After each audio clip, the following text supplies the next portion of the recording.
Hello everyone, आज की class में हम स्टार्ट करेंगे डेंसिटी क्या होता है। अब तक हमने क्या पढ़ा है, मास के बारे में पढ़ा है, वेट के बारे में पढ़ा है और वॉल्यूम के बारे में पढ़ा है कि वॉल्यूम क्या होता है। मास के बारे में हमने क्या पढ़ा है, मास क्या होता है, quantity of matter contained in a body, कि किसी भी बॉडी के अंदर कितना मैटर होता है उसी को हम क्या बोलते हैं, मास बोलते हैं।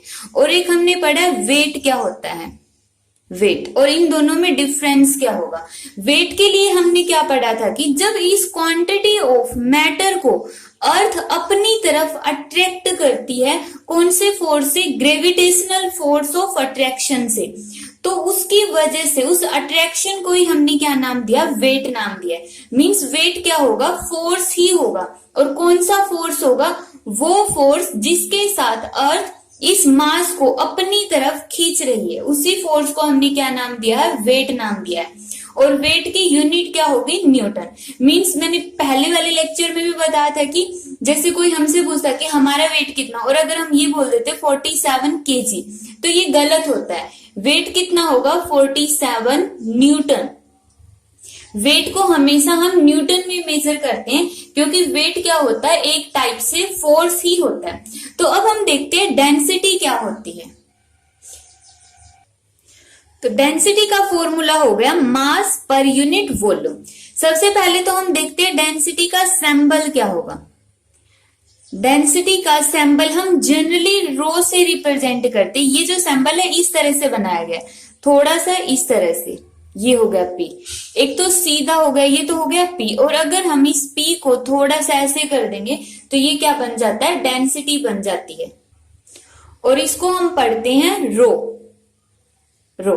तो डेंसिटी का फॉर्मूला क्या हो गया, डेंसिटी का फॉर्मूला हो गया मास पर यूनिट वॉल्यूम। और यही हमने डेफिनेशन में कहा कि डेंसिटी क्या होती है, मास पर unit volume of a body, किसी भी बॉडी का मास डिवाइड बाय उस बॉडी का वॉल्यूम। तो मास डिवाइड बाय वॉल्यूम, तो जो क्वांटिटी आती है उसको हमने क्या नाम दे दिया, फिर एक नई क्वांटिटी नाम दे दिया डेंसिटी। तो यहां से डेंसिटी का सैंपल हो गया रो, फॉर्मूला हो गया मास पर यूनिट वॉल्यूम। और कई बार इसको हम सिंपल डी से भी रिप्रेजेंट कर देते हैं, डी, ये हो गया डी। लेकिन जनरली हम इसको रो से ही रिप्रेजेंट करते हैं। अब इसकी यूनिट क्या होगी, यूनिट ऑफ डेंसिटी। यूनिट में भी हम कौन सी यूनिट लेंगे, एसआई यूनिट। एसआई यूनिट क्या होगी, मास की एसआई यूनिट क्या होती है, किलोग्राम। और वॉल्यूम की क्या होगी, मीटर क्यूब। तो डेंसिटी की यूनिट क्या होगी, किलोग्राम पर मीटर क्यूब। मीटर क्यूब को ऊपर लेकर जाएंगे तो किसमें हो जाएगा, माइनस में हो जाएगा। तो डेंसिटी की ऐसा यूनिट क्या होगी, किलोग्राम मीटर क्यूब। या फिर अगर हम सीजीएस में देखेंगे, सीजीएस में इसकी यूनिट क्या होगी, सीजीएस मीन्स छोटी इकाई। तो यहाँ पे मास की स्मॉल इकाई क्या होगी, स्मॉल यूनिट क्या होगी, ग्राम। और वॉल्यूम की स्मॉल यूनिट क्या होगी, सेंटीमीटर क्यूब। जरूरी नहीं है सीजीएस यूनिट हमेशा एसआई से स्मॉल ही होगी, बड़ी भी हो सकती है। वो हम फर्दर हायर क्लासेस में पढ़ेंगे कि कौन कौन सी सीजीएस यूनिट है वो एसआई से बड़ी होती है। तो यहाँ पे मास की जो यूनिट किलोग्राम है एसआई में, तो सीजीएस यूनिट उससे छोटी है। और इसी तरह वॉल्यूम की जो एसआई यूनिट है वो सीजीएस यूनिट से बड़ी है। तो यहाँ पे सीजीएस यूनिट क्या आ गई, डेंसिटी की, ग्राम पर सेंटीमीटर क्यूब आ गई।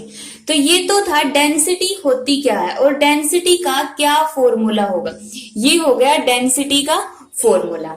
अब हम देखते हैं कि इसका फिजिकल सिग्निफिकेंस क्या होगा, इसकी इंपॉर्टेंस क्या है डेंसिटी की, कि जो ये डेंसिटी हमने पढ़ी है इसकी कुछ ना कुछ इंपॉर्टेंस भी होगी। वो इंपॉर्टेंस क्या है, तो डेंसिटी की इंपॉर्टेंस क्या होगी, इसका हम मेजर कहां पर करते हैं। हमने अपनी एक लेक्चर अपलोड किया था आर्किमिडीज का, कि आर्किमिडीज ने गोल्ड की प्योरिटी को कैसे फाइंड आउट किया था। उसमें हमने क्या देखा था कि किसी भी सबस्टांस की प्योरिटी को मेजर करने के लिए हम किसका यूज करते हैं, डेंसिटी का यूज करते हैं। तो यहां पर इसकी इंपॉर्टेंस क्या हो गई, it helps in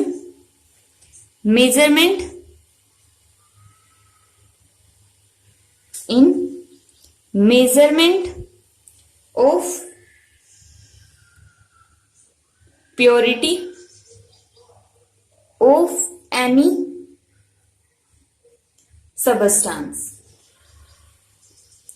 of any substance, कि किसी भी सबस्टांस की प्योरिटी को फाइंड आउट करने के लिए कि ये जो सबस्टांस, जैसे हमने गोल्ड से बना हुआ कोई भी ऑर्नामेंट ले लिया, कि गोल्ड का जो वो ऑर्नामेंट है क्या वो प्योर गोल्ड से बना हुआ है या फिर उसमें कुछ मिलावट की गई है, उसमें कुछ मिक्सचर, कोई भी और एलिमेंट को मिक्स कर दिया है।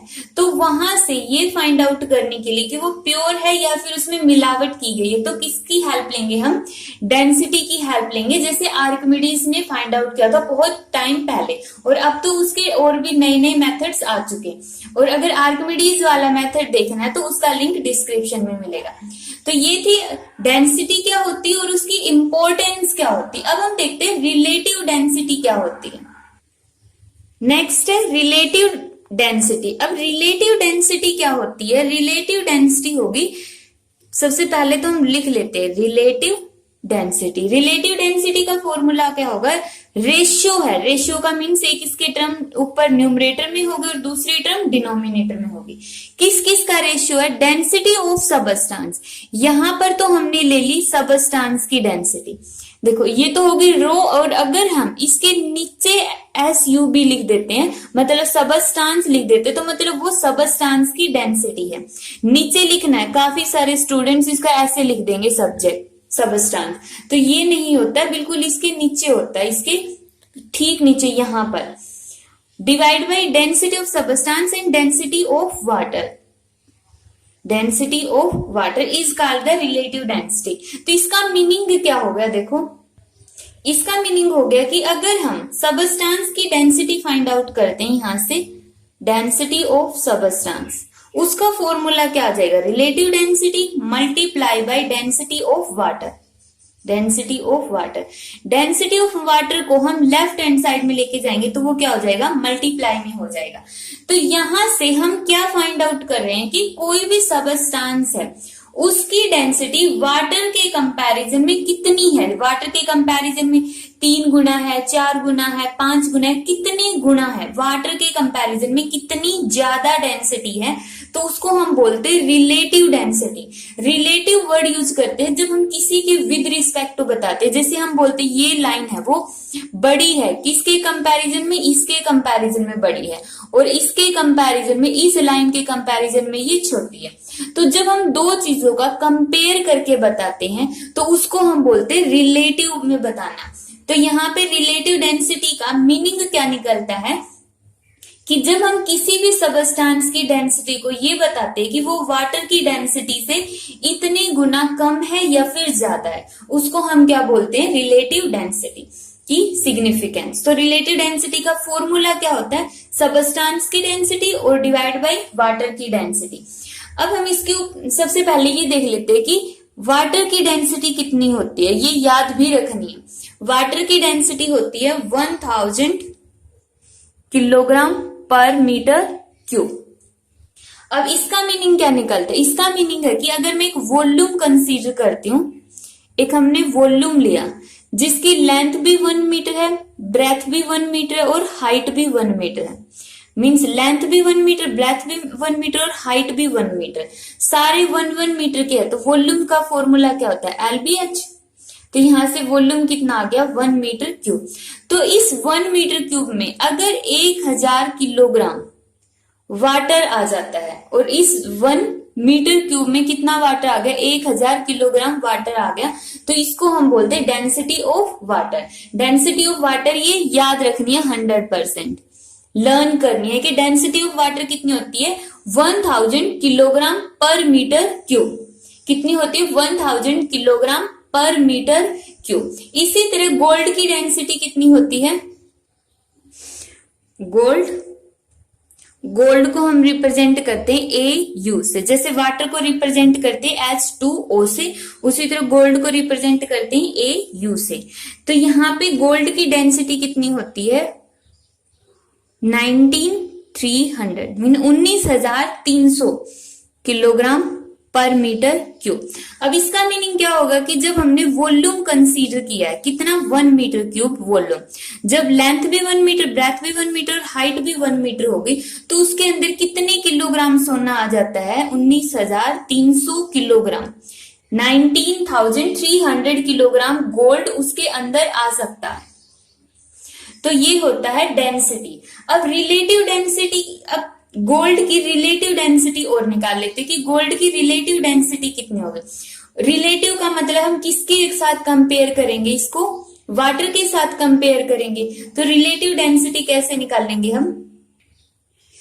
तो रिलेटिव डेंसिटी, कौन सा सबस्टांस आएगा ऊपर? गोल्ड। तो relative density of gold AU, और नीचे आएगा relative density of water. Relative density of gold कितना आएगा? 19,300, और वाटर की कितनी आ गई? 1,000। नीचे वाटर की डेंसिटी 1,000 होती है, ये कैंसिल, तो कितना आ गया? 19.3। और रिलेटिव डेंसिटी की यूनिट क्या होगी? रिलेटिव डेंसिटी की यूनिट कोई यूनिट नहीं होगी, ये क्या है? यूनिट लेस है। क्यों है यूनिट लेस? क्यों है? क्योंकि ऊपर भी डेंसिटी है और नीचे भी डेंसिटी, ऊपर भी किलोग्राम मीटर क्यूब है और नीचे भी किलोग्राम मीटर क्यूब है, दोनों किलोग्राम मीटर क्यूब से कैंसिल, और ये आ गया हमारे पास रिलेटिव डेंसिटी। तो आज की क्लास में हमने देखा कि डेंसिटी क्या होती है और रिलेटिव डेंसिटी क्या होती है। नेक्स्ट लेक्चर में हम स्टडी करेंगे आर्किमिडीज प्रिंसिपल क्या होता है।